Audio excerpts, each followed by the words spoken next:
Good, okay. With your hands, show me with numbers, 1 to 10, how we feeling? Okay, we got some 10s, we got a 7. We got a 2. Okay, I hope to make you a 3 by the end of today and I hope you feel better. Okay, everyone, if you see him, give him a hug, maybe say, I hope you feel better, ask him what's going on, create connections. So I'm not gonna go through a bio or anything like that, but I do recommend that potentially scan the QR code or find me on LinkedIn or post something about me on Instagram if you like. After events, I go through, I pick like the top 2 posts and I offer you something free. So maybe you want a 30-minute free job search strategy session. Maybe you're dealing with something at work or with the job search itself, or maybe leadership development. Just post something, I'll reach out, we'll connect, and we'll see if you win. You have the clicker? Okay, everyone think really hard to change the slide. See if we have some superpowers. You can put it on a resume.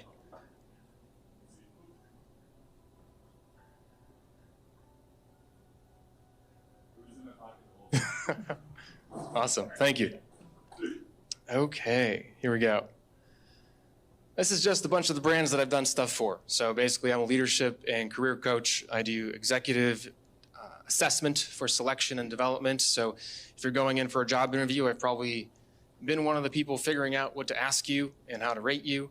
I also provide individual one-on-one career coaching and leadership coaching, generally specifically for leaders, because pitching yourself and your brand when you're at interviews as a leader is a little bit different to convey some of the skills and strategies that people are looking for. I'm gonna ask you a couple things. So phones are totally okay. If you wanna take pictures, take notes, please do, but I ask you to please silence your phones because those bings and rings tend to get a little distracting. We are here potentially on the job hunt. Who's looking? Raise your hand. Okay, almost everyone. Who at some point in their life will look for a job? Okay, awesome, probably everybody. So this is a safe space. You're not on camera, I'm on camera. So if you'd like to share something, please do, but I just ask that everyone around you to respect that, respect confidentiality, and to please show everyone the same respect that you would like to be shown to you. And then you're all engaging, so awesome, but I tend to ask a lot of questions to the audience. We will have time for questions at the end, but feel free to raise your hand and just be like, Ben, this makes no sense. This goes against everything I've heard before. Everything you said is wrong. Prove me right. You're allowed to do that. It's totally acceptable. Okay? Head nods? Awesome. Okay, so when it comes to the job search, we tend to overcomplicate everything. I can't tell you how often I start working with a client and they're just like, well, today I read through 7 jobs, but I didn't meet all of the requirements. Like one of the requirements said I need 7 years, but I only have 6.5, so I didn't apply. People think these things, they say these things, and I promise you, in the job hunt, you are overcomplicating it. The other thing that they do, and we were talking about this earlier, is people underinvest. They don't understand that your resume probably isn't good enough unless you've hired someone to help you build it. And sometimes even when you hire someone, they didn't do a very good job. So it's good to get a second opinion, or use Let's Eat Grandma.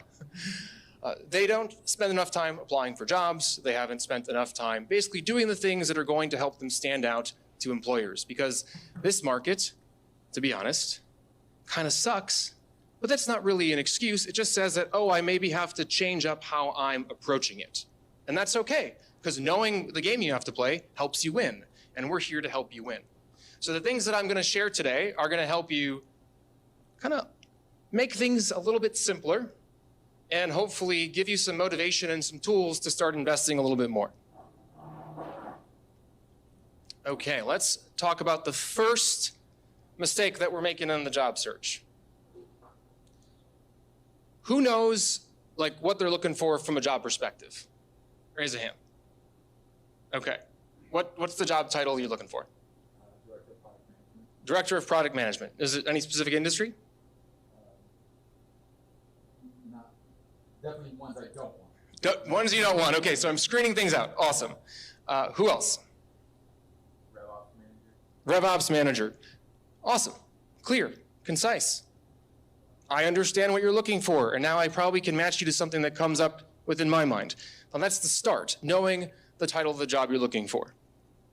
I end up working with clients that are very, very afraid of making that statement. I can't tell you how often I get on a call with someone and I go, well, I can do anything if they just trust me. And so they go into an interview and I kid you not, they say, well, I have experience doing everything. What would you like to know about me? And they have a little bit of FOMO that they're going to miss out on the job that's actually right for them. And they don't get specific and share those titles like that. They don't get specific and share their experience. So their brand doesn't really exist. Or their brand is everything, which really means their brand is nothing. So let's have a little fun as a group. Pull out your phones, open up LinkedIn if you have it. If you don't have a LinkedIn profile, shame on you, sit in the corner. You need one.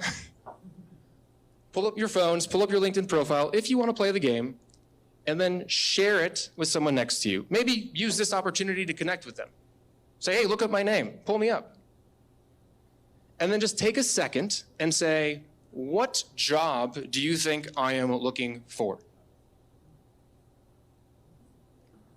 Yeah, walk over to the table maybe.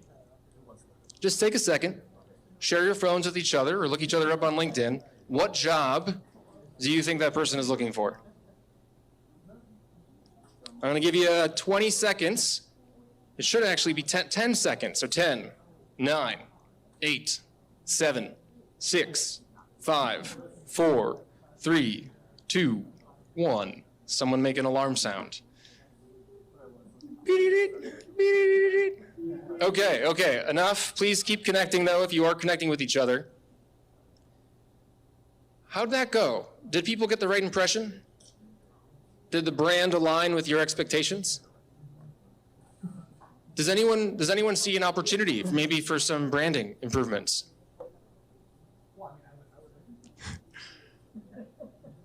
So you can actually try this with your friends, probably not your family, but even potentially with strangers to say, what did you get from this? Like, what job do you think I'm looking for? What industry do you think I'm qualified for? And that's going to help you at least get started on where you might have some gaps. Anyone have any feedback from that fun little test? Anyone like, okay, I'm right on track. Good, awesome. Or no, I have some improvement to make. We have a very engaged crowd, everyone that's watching live. They're too, now I got them on their phones, they didn't want to get off. Okay, so I'm just going to keep going to different content. Who here does not know what they want to do for their career, for their next job? Raise your hand, it's totally okay. I don't know what I want to do. No, maybe in the future. Okay, we have 2. So it's very difficult to brand yourself in any way, shape, or form if you aren't really sure at least what, the job you want to try next. So we're not going to solve this issue now for the 2 people that raised your hands. Thank you for being open and honest. But I highly recommend that you take a photo of this slide and you spend a little bit of time just reflecting and answering some questions for yourself. Clarity doesn't have to be, I know the exact job title that I want, as we shared earlier. But it should be, I know the job that I want to try next. Just telling somebody, I don't really know what I want, leaves you with nothing. But going to them and say, I actually have a lot of interest in XYZ. I have these skills and that's why I want to be in this industry, in this field. That gives them an idea of how to help you, even if you're not 100% sure. And I promise you, you have a whole career ahead of you. The job that you do next is not going to be the last job of your life. I think I've changed careers about 3.5, 4 times. That half is an interesting piece. Ask me about it later. Now I know the industry that I want to be in now, and I know the values that I'm focusing on and how I'm impacting the world through my work. But the actual job function may change in the future, depending on what I want to learn, what I want to experience. Maybe how the world changes too.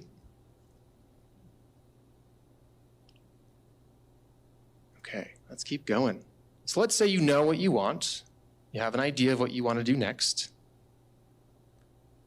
I would like the slides to move forwards. There we go.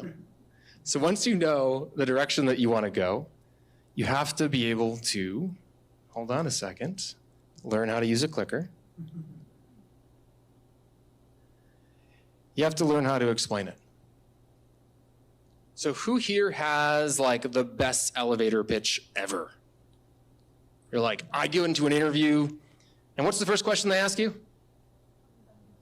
Tell me about yourself. Yep.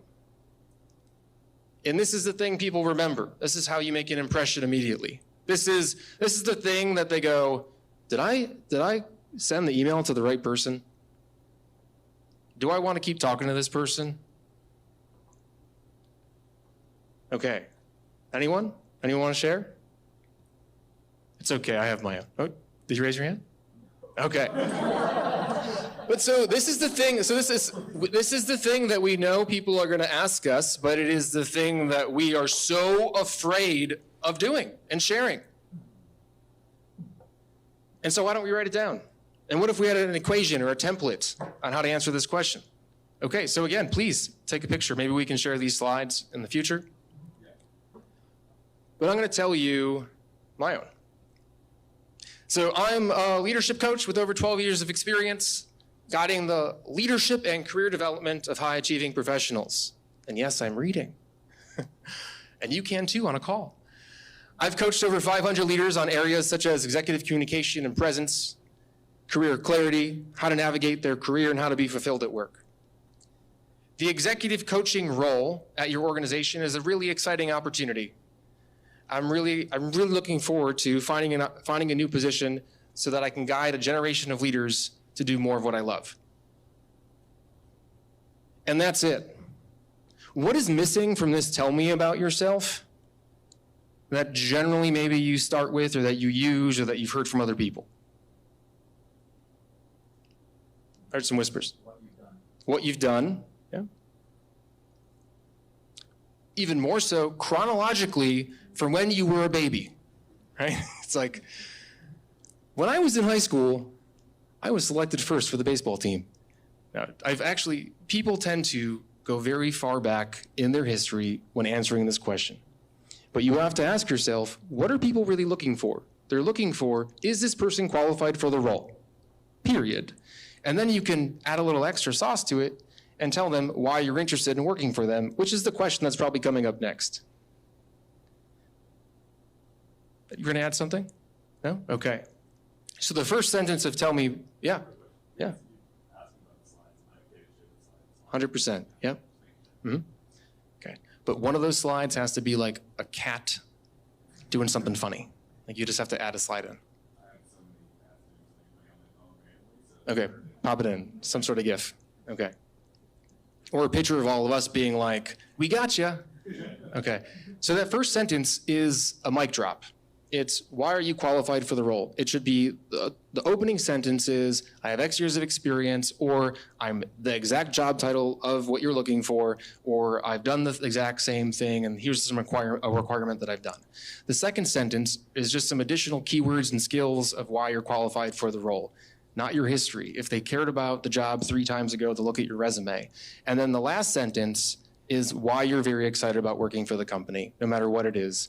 And so yes, you might have to adjust your tell me about yourself for that recruiter call. I want to talk about that in a little bit.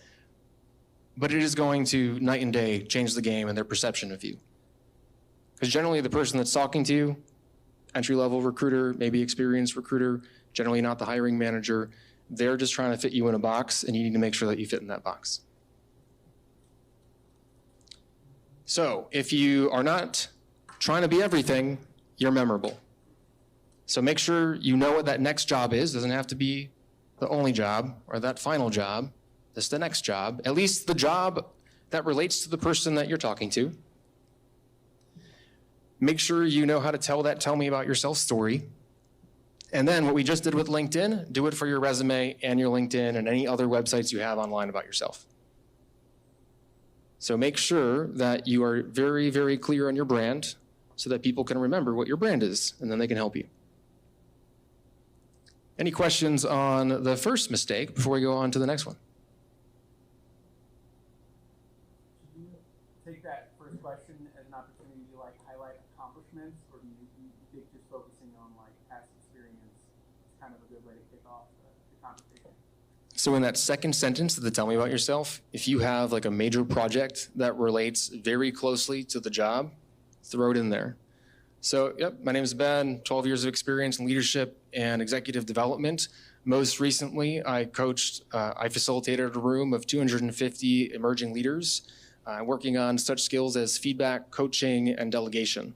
The result of that was we actually did an engagement survey, and we had like a 98% satisfaction rate, and we're now following up to see how they bring that back to their team. I'm really excited about this opportunity because I saw in one of the bullets that you actually have a new emerging leaders program that's launching next year, and I'm very excited about building one from scratch. So something like that. Yeah.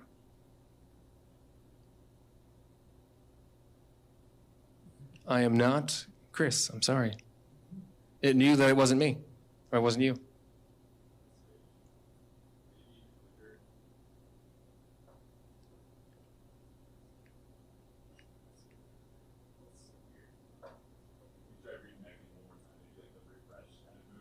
Yeah. So we'll take this time, answer some questions from the audience. Any other questions that we have before we move on?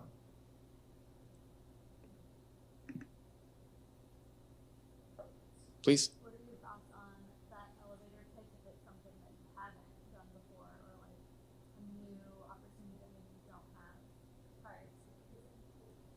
We're going to talk about this in a little bit, but what's crucial is if you know that you don't know something, learn it, figure out how to know it. The worst thing you can do is say that I'm new to this field, or I'm transitioning to this field, or I've never done that before. Those might be facts. Totally okay that those are reality, and they may even say that themselves because they're gonna notice that. But you yourself have to portray yourself as the confident best fit for the role. And so let's say you haven't done this job before. You go study whatever that area is. Like, for example, let's say I've never done leadership development programs before, never done career coaching before. I'm going to go listen to like 8 podcasts on the topic. So now you probably have more terminology in your mind than other people do that are currently interviewing or working in the field, because you have more up-to-date knowledge.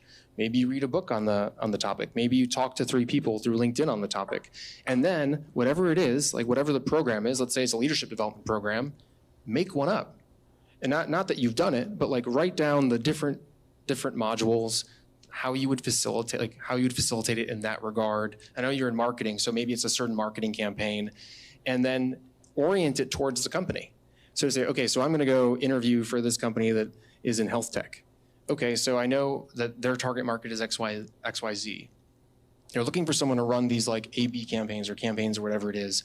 I'm going to go make one up in terms of how I would apply it to this company. So then I go in during the interview and they ask you, well, tell me about the experience you've had during like an A/B campaign. And you just go, well, I know that the most important aspects of these campaigns are, and you share a little bit. Can you tell me a little bit more of how you want to roll this out at your company? And then they give you some information and you go, great, how I would implement this is, and you don't even bring up the fact that you've never done it. You steer it completely towards best practices and then their own company. They may follow up and be like, have you done one before? And be like, in an actual employer, no, but I've built one for your company if you'd like me to walk through it.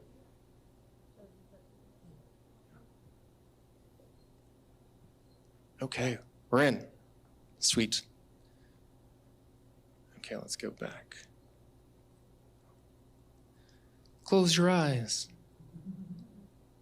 Okay, so the next mistake is winging it. How many people spend a half an hour preparing for interviews? Show of hands. How many people spend an hour preparing for interviews? Okay, I shouldn't go up. How many people spend 10 minutes preparing for interviews? How many people have not had an interview? Okay. So actually, this happens pretty regularly. You'll be working with a client, got an interview, and maybe they're telling me about previous interviews, and I'm like, how'd it go? And they're like, well, not very good. I go, how much time did you prepare? Same answer, not much. Or I'll get on a call with somebody and I'll start asking them questions about their work. Like, hey, what do you do for work? And they won't have an answer. And I'm like, what makes you qualified for the role that you're interested in? They won't have an answer. And it's totally okay. I get it. We don't talk about our jobs. We just do our jobs. But it's very important that at least the base level, that we're able to describe what we do, our skills, and what makes us qualified for the job we're interested in. That means that we got to prepare. I know, right? Silly. I shouldn't have to. Okay, these are some sample bullet points for a head of talent position. I only chose the responsibilities to hint at like the simplest thing that you can do to stand out in an interview. What might we think that I'm going to ask about preparation and not winging it with a copy paste of the responsibilities of a job description? No wrong answer. What am I going to suggest when it comes to preparation? Read it. That's like, actually, wasn't even thinking that, but that's a very, very, very good suggestion. Hiring managers, and I help build job descriptions. Generally, most of the time, not all the time, most of the time, there is some hiring manager and maybe even an HR business partner or maybe even a chief people officer that is responsible for creating and approving these job descriptions. And very often we ignore them. We spend most of our time preparing, looking at the company website, trying to learn about the people that we're interviewing with, if we do. Maybe listening to a podcast about the company, highly recommend if you don't do that. But we spend very little time actually preparing for the questions that are going to be asked. Tell me about yourself. Why do you want to work here? And then even more importantly, the requirements section, the responsibilities section of a job description. And so this is actually really easy now with ChatGPT. You don't even have to learn how to turn bullet points into questions. But you can literally type in a ChatGPT, act like an experienced recruiter at this company. You can include the company because generally they'll even like scan their website and pick out their values. Use the following job description. Focus, and you can copy paste the job description. Focus more on the requirements section or the responsibility section and create 10 questions that you might ask during an interview. That is the easiest way to prepare for actual questions you might be asked during an interview. And I promise you, if you have answers to these questions, you're going to do more, like look at this room, do more than most of the people that go into that interview. It doesn't take that long once you prepare your stories overall, but it will change the game. And it will also make you more confident, which will help you show up in a way to help you get that job. How many people use a model to create stories? What do we use? What is that one called? I'll get back to you. Well, we have one, and it's on a document somewhere that we use. Awesome. What else? Car. Yeah. I use STAR for answering, but when I do like data-driven stories, if they ask me more of a question sort of thing that can be I use that. Okay. Do we have any other models in the room? Stop. Star? Yeah. Star's great. Stars sometimes can be a little confusing because like what's the S, what's the T? Like how is this different? Like aren't they the same? So generally I like to simplify it and use CAR, which can mean a lot of different things, but generally it means context, action, and result. So like what is going on in this situation that you were a part of? What was the actions that you took? And what was the result of that situation? That's like another one that came up from like a past guest, SPAR, like which is it's like situation problem, which has like a focus on the problem and an action. Yeah, awesome. Love it. Because in the context can include a problem, but we might forget. So having SPAR, like you're fighting in an interview, can help you out. But oftentimes what people don't do is they skip over the actions. They are very broad.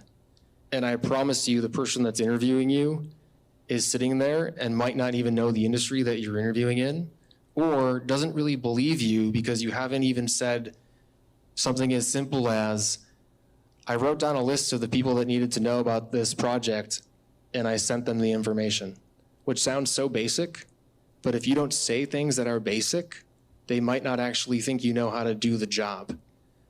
Because the only thing that someone knows in an interview is what you tell them. They can't assume. And I've seen way too many candidates not get selected for a role because they weren't specific enough about the actions that they took and the results that occurred because of those actions. What's awesome is we can record ourselves now. And so if we want to practice, we can actually listen back and say, if I didn't know if I didn't know myself, would I think I actually did the thing that I'm saying? Would I actually think that I covered all the steps that are required in this project or for this role? So this might seem really simple, again, but because we tend to overcomplicate things, we're just not focusing our time on the right things.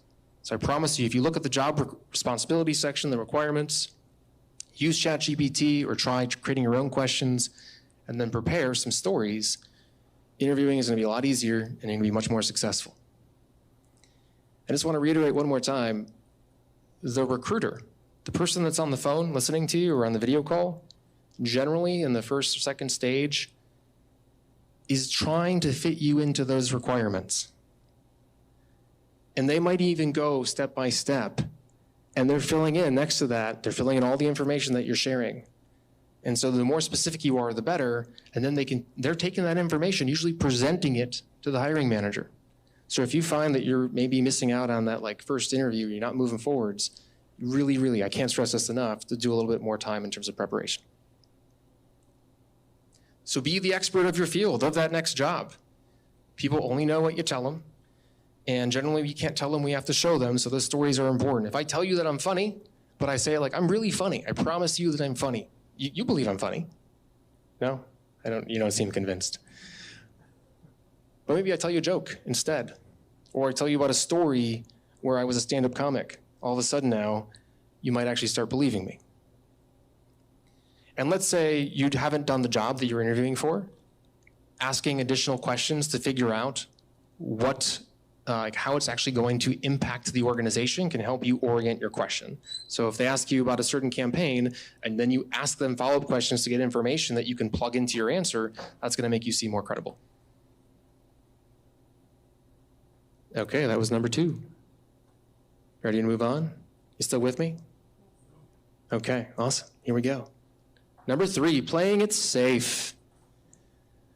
Whew. I was sharing this earlier before we started.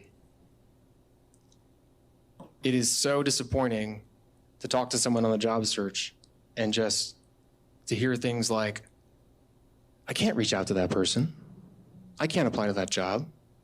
I can't go to that event. So kudos to all of you. Seriously, huge. But this is a tough market, and if we play it safe, we're just gonna stay in our little box and no one's ever gonna hear about us. We were sharing some stats. They seem to be a little worse than the ones I have on the board.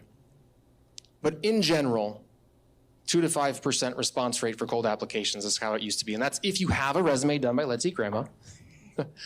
Maybe you're working with a coach, but your brand's like on point, it's consistent, it's aligned. That means that I'm gonna hear maybe back from 2 to 5 applications that I send out. If we're lucky. That is almost depressing. It's like, that seems a little defeated. But that means also, I look at it differently and I go, well, I better apply to 1,000 jobs. I wanna get some interviews. 60 to 70% of jobs are not posted. 85% are filled through some sort of referral. And just through my own testing, about 30% of LinkedIn connection requests will accept, 50% will apply to a message. Generally, you have to send 2 to 3 messages to get them to reply, by the way. And then about 20 to 30% will agree to a call. If you play it safe, you're not getting interviews. If you're not there shouting from the rooftops, you're not getting interviews. And that's okay, that's just the game. And maybe that's not the case. Maybe you get lucky, maybe someone reaches out to you, and so great. But I'm talking about like, let's play the game, what are the rules, what's the averages, how do we win? So in the job search, what are some beliefs that you have? What are you potentially afraid of doing right now? Anything?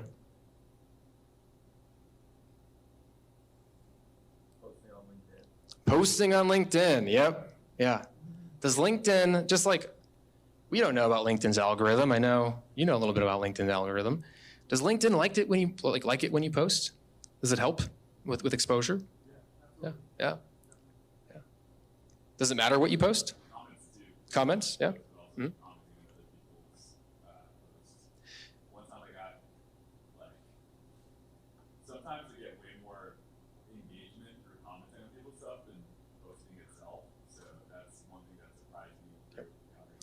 Commenting on someone's comment, by the way, is a little trick. Yeah, it like soups up engagement. So basically just using LinkedIn. How many people have posted in the last 24 hours on LinkedIn? That's pretty good. Last week. Past 6 months. Okay, not bad. Yeah. However you want to engage on LinkedIn, I promise you is better than not engaging. Like something, share an article that you've seen, comment on someone's post, comment on a comment on someone's post. LinkedIn will start liking a little bit more, you'll get more exposure. Even following companies expands your network. Following people and thought leaders. Think about LinkedIn as a website. You want to drive traffic to it. What else? What are we afraid of doing? Do you recommend a premium account or is it doesn't matter? Kind of depends. So I test it out. I do recommend premium overall, but it depends. If you're strapped for cash, I totally understand that you might not want to do it. There's a free trial of 14 days, but it does help increase visibility if you are using it to network. So I'd say like if you know that you're gonna double down on outreach and really trying to build your community of people that would be like a level above you, maybe your future boss and maybe peers, then I say yes, get LinkedIn Premium because it helps build not just credibility for people that look at your profile, but also it creates visibility and exposure to those individuals too. I'm happy to additional comments if other people have different ideas, but that's what I would recommend. Reaching out to hiring managers directly. Yeah, reaching out to hiring managers directly. If you're afraid of that, why not try it out? Sometimes it lists the person on the job itself, send them a message. I do recommend that person generally is like a bouncer at a nightclub or like a maitre d' at a really fancy restaurant. Everyone's coming up to them and being like, can I get in? Like, are you on the list? Like, no, okay. So you kind of go to the back of the line. I recommend more so like going to the cooks or the bartenders are outside, just kind of hanging out on break, maybe smoking a cigarette. We don't smoke. I mean like hanging out, drinking a Red Bull. And you're just like, hey, I hear this restaurant's kind of cool. And you're like, hey, I hear this company's kind of cool. Can you tell me about it? I'd love to connect. And then you talk to them for about 15 minutes and like, oh man, I got to go back inside. And you're like, oh, you work there? Like, they're like, yeah, you want to come in? So generally like the hiring manager, the recruiter is someone that's a gatekeeper. And gatekeepers usually don't let people in that they don't already know or want to be in. You kind of want to find the people that are working at the company that aren't exactly in that position. If I can add just one Yeah. point. So I had somebody reach out to me, and this happens more often than not, but somebody reached out to me and saw, hey Chris, I saw you had a mutual connection with so-and-so who I'm applying for the job. Would you mind giving me an intro? Like, I say yes almost every single time. No, I'm not alone there. So sometimes quality, not quantity, when it comes to LinkedIn and making connections, but at the same time, like I recommend trying to build like connections as well on LinkedIn to where the algorithm can recommend, hey, you can get in touch with more people, it's like more opportunities there. So it's like the gatekeeper concept. Sometimes it's a good way to network your way in. But it's led to interviews too. So Question is like calling the manager directly a good or bad idea. Yeah, okay, cool, we got there. So be fearless. That means maybe I'll send a connection request on LinkedIn. Awesome. What about calling them? Like, wow, or finding their email, sending them an email, like a nice email saying, really interested in your company, your industry. I see you're in this, I see you do this job. I do, this type of work too. Would love to connect, would love to talk. Don't have to ask for a job, but ask for a connection to build those relationships. Get out of the clutter. Call them, I love that. Email them, I love that. Go to a website form, go into their contact form and put your information and say, I'd love to talk to the head of blah, blah, blah. Go to their Instagram, send them a message, be like, hey, your company is amazing. I work in this industry as a product manager. Like, I would love to talk to someone that like deals with your product. Why not? What do you have to lose? I've had clients get interviews from emails. I've had clients get emails from phone calls. I've had clients get emails from LinkedIn requests. Whatever you're afraid of, try it out. An example of that is I've actually gone and used their product, wrote up a case study and criticism of it, do criticism, right? Talk about the problems and how to improve it, emailed it to them, and got an interview. Yeah, part of that is also investment. So if you're interested in working for a company and you know you want to work for your company, it's your ideal job. I consider that like $1 million. What would you do for $1 million? I probably would go to their website, try out their product, and then use my product expertise, show them that I'm credible, but also send an email on them to have a conversation with someone that deals with their product. Why not? And if you know a company has a problem, if you know that they're looking for you to hire someone for a specific reason, why not spend a half an hour, use the skills that you have, create something for them? Even if you don't have an interview for them. Okay, so we're being fearless. Okay, I said there were 3. I lied. There's 4. This one's very quick. I promise we'll get to questions. And this is the one that just like rips my heart apart. This is a really difficult thing to do. It is one of the only things in our life that almost 99% of the time we are not going to win. Like if we are leading into our job search, waiting for validation, like interviews and to move forwards, we're going to be crushed. I can't tell you how many people that I've worked with that were in the final round interview for something, and they spent the time and energy. It's like 3 months in, they're in this final round. They think they're going to get the job. They know they're going to get the job. Everything's going perfect. And I'm like, hey, just like, well, I'll let you know, there might be 2 or 3 other people that are saying the same thing to their coach. And that's okay. Like, you might not get the job, but the only way for sure not to get the job is to stop looking for the job. So you gotta keep your foot to the floor, or like maybe kind of like 3/4 raised, so that you stay energized, that you stay motivated, but you still are doing the things that work. And you're applying to jobs, maybe hitting up some recruiters and constantly nurturing them because they might forget about you unless you've done a lot of work on the story and sent them an email and then sent them another email. And you just have to let them know a lot. And then the third piece, I'm building my network. I'm making connections. I'm being unique. I'm standing out. It's really simple, but not easy. But it does get easy with practice. It does get easy with practice. Okay, so to review, stop trying to be everything. Be memorable. Stop winging it. Be the expert. Stop playing it safe. Be fearless. And stop giving up. Be committed. It's okay to take a little bit of a break. I totally understand that. But try to do at least the bare minimum to make sure that you're not leaving potential jobs on the table.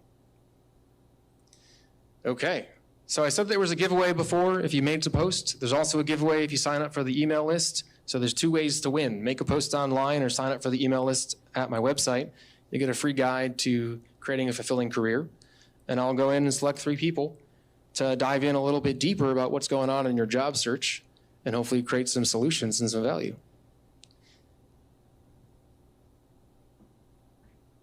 Give you a second.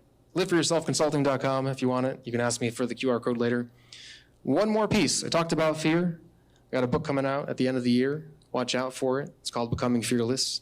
It covers your personal and professional life and a lot of the things in between. So if you sign up for the email list, you'll hear about that as well. Okay, that's all I got. Thank you, everybody.